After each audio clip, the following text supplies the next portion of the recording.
حضرت خلیل خوش ہو گئے، کتنا مشکل کام تھا بیٹے کو ذبح کرنا، میں کر دیا۔ جلدی سے آنکھوں سے پٹی کھولی تو کہا، دیکھا کیا کہ منظر بدلا ہوا تھا، بیٹا سمجھ کے جسے ذبح کیا تھا وہ بیٹا نہیں تھا، وہ دمبا تھا۔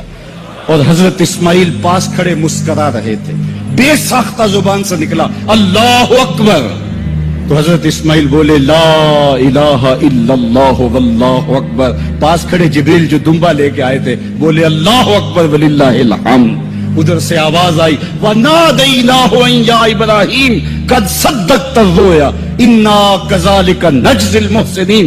ادھر سے آواز آئی جس سے پہاڑ کی وادی گونجنے لگی، اے ابراہیم تو نے واقعی خواب پورا کر دکھایا۔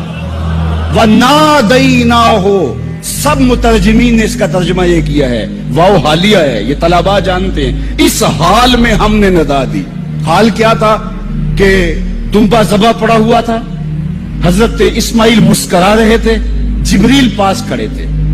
جبریل کا پاس کھڑا ہونا اس بات کی دلیل تھی کہ یہ دمبا وہ لے کے آئے ہیں، اور ان کا مسکرانا یہ ساری کہانی بتا رہا تھا۔ تو حضرت ابراہیم علیہ السلام نے جب یہ منظر دیکھا تو یقین تو ہو گیا کہ یہ رب کی طرف سے انتظام ہے، جبریل لے کے دمبا کھڑے ہیں، تو یہ یقین تو تھا، لیکن مزید تیقن پیدا کرنے کے لیے اللہ کی وحی اترنے لگی اور حضرت خلیل کا دل باغ باغ ہو گیا۔ وَنَادَيْنَاهُ، اس حال میں جب دمبا ذبح پڑا تھا، اسماعیل خوش کن مسکرا رہے تھے، خوبصورت ہنسی ہنس رہے تھے، مسکرا رہے تھے، اور حضرت جبریل بھی مسکرا رہے تھے، تو اس حال میں ہم نے ندا دی، ابراہیم تو نے واقعی خواب پورا کر دکھایا۔ سب نے یہ ترجمہ کیا، اس حال میں ہم نے ندا دی، کیونکہ واو حالیہ ہے۔ لیکن ٹھنڈ نہیں پڑتی تھی، ٹھنڈ تب پڑی جب کنز الایمان کھولا، تو میرے امام نے اس کا جو ترجمہ کیا آپ شش کر اٹھیں گے۔ سب نے کہا اس حال میں ہم ندا دی کہ اے ابراہیم تو نے واقعی خواب پورا کر دکھایا۔ لیکن اعلیٰ حضرت جنہوں نے قرآن کا ترجمہ ہی نہیں کیا، قرآن کی ترجمانی بھی کی ہے، انہوں نے اس کا ترجمہ کیا وَنَادَيْنَاهُ أَن يَا إِبْرَاهِيمُ۔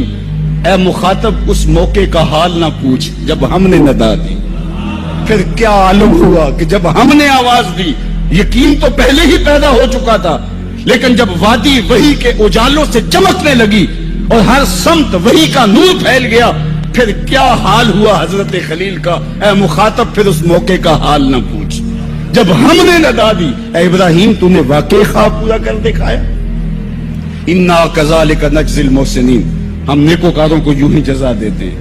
ہم آپ کا بیٹا تو نہیں لینا تھا، بس ابراہیم تیرا امتحان پورا ہو گیا، تو نے امتحان میں 100 نمبر لے لیے، سرخرو ہو گیا، کامیاب ہو گیا۔ یہ تماشائے لب بام تو نہیں تھا، یہ کوئی آسان کام تو نہیں تھا۔ اللہ اکبر، فرمایا ہم نے اس کو پچھلوں کے لیے سنت کے طور پہ باقی رکھا۔ سلام علی ابراہیم، ابراہیم تیرے اوپر سلام۔ آج اسی منسک پہ، اسی قربان گاہ پہ 40 لاکھ حجاج کرام قربانیاں پیش کرتے ہیں، کوئی 2 قربانیاں، کوئی 5 قربانیاں، بعض 100 اونٹ پیش کر رہے ہوتے ہیں۔ اللہ اکبر، صدیاں گزر گئیں، یہ تو صرف منا کی قربان گاہ ہے، پوری دنیا پہ پھیلے ہوئے مسلمان اس دن جانور ذبح کر رہے ہوتے ہیں۔ جب پوچھا گیا حضور یہ قربانیاں کیا ہیں، فرمایا تمہارے باپ ابراہیم کی سنت ہے، اور فرمایا کہ ان کو خوش دلی سے اللہ کی راہ میں قربان کرو۔ قیامت کے دن یہ اپنے بالوں کے ساتھ، اپنے سینگوں کے ساتھ اور اپنے کھروں کے ساتھ آئیں گے، اور یہ بھی ارشاد فرمایا کہ کل پل صراط پر یہ سواریاں بن کے تمہیں پل صراط سے پار لگائیں گے۔ اور جب قربانی کے لیے کوئی شخص جانور خوش دلی کے ساتھ رضائے الہی کے حصول کے لیے ذبح کرتا ہے تو اس جانور کا خون زمین پر گرنے سے قبل یہ عمل قبول کر لیا جاتا ہے۔ اور یہ بات بھی ذہن میں رکھیے گا کہ ایام نہر میں، ایام نہر یہ 3 دن جو خون بہانے کے ہیں، 10، 11 اور 12 تاریخ، ان ایام میں آپ جو بھی عمل کریں، نماز پڑھیں اور دیگر صالح اعمال کریں، بہت قابل قبول ہیں اور اللہ ان کو قدر کی نگاہ سے دیکھتا ہے۔ لیکن ان ایام میں جو سب سے زیادہ اللہ کو محبوب عمل ہے وہ راہ خدا میں خون بہانا ہے، قربانی پیش کرنا ہے۔ تو قربانی کا کوئی اور متبادل نہیں ہو سکتا۔